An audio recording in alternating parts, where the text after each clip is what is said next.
சேந்தனை கந்தனை செங்கோட்டு வெற்பனை செஞ்சுடர்வேல் வேந்தனை செந்தமிழ் நூல் வெறித்தோனை விலங்குவள்ளி காந்தனை கந்த கடப்பனை கார்மயில் வாகனனை சார்ந்தோனை போதும் மறவாதவர்களுக்கு ஒரு தாழ்வில்லையே. அனைவருக்கும் வணக்கம். நம்ம இப்போ பார்க்க போகிறது என்னன்னா, நம்ம வீட்டில் சொல்லுவாங்க, அதாவது நம்மளை சொல்லுவாங்க, இல்லைன்னா நம்ம சொந்தக்காரங்கள, இல்லை நம்ம வீட்டில் அப்பா அம்மா தங்கச்சி அக்கா இருந்தால் சொல்லுவாங்க, இன்னும் ஏன் இப்படி கூறுகட்டத்தனமாகவே இருக்கிற, கொஞ்சம் புத்திசாலித்தனமாக இரு, ஏன் இப்படி நம்பி நம்பி ஏமாந்து போயிடுற அப்படின்லாம் சொல்லுவாங்க. இது நமக்கு இயற்கையாகவும் இருக்கும், ஒரு சில இடத்துல தெரியாமல் ஏமாந்துருவோம். இது எப்படி ஏமாறுவாங்க, இது யார் அதிகமாக ஏமாறுவாங்க, அதுக்கெல்லாம் என்ன ஜோசியத்தில் சொல்ல முடியுமான்னா நிச்சயம் சொல்லலாங்க சார். இது நிறைய விதிகள் இருக்குது.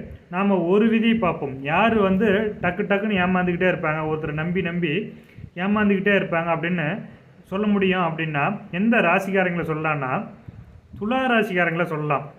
எப்படி சொல்கிற அப்படின்னு பார்த்தீங்கன்னா, ஒளி கிரகமான சூரியன் பார்த்திங்கன்னா அந்த ராசியில் பார்த்திங்கன்னா சூரியன் பார்த்திங்கன்னா நீச்சமாவார். அடுத்தது பார்த்திங்கன்னா நீதி தேவதை பார்த்திங்கன்னா தராசு பிடிச்சி நின்றுட்டு இருப்பாங்க இல்லையா, அவங்களுக்கு கண்ணை கட்டியிருப்பாங்க.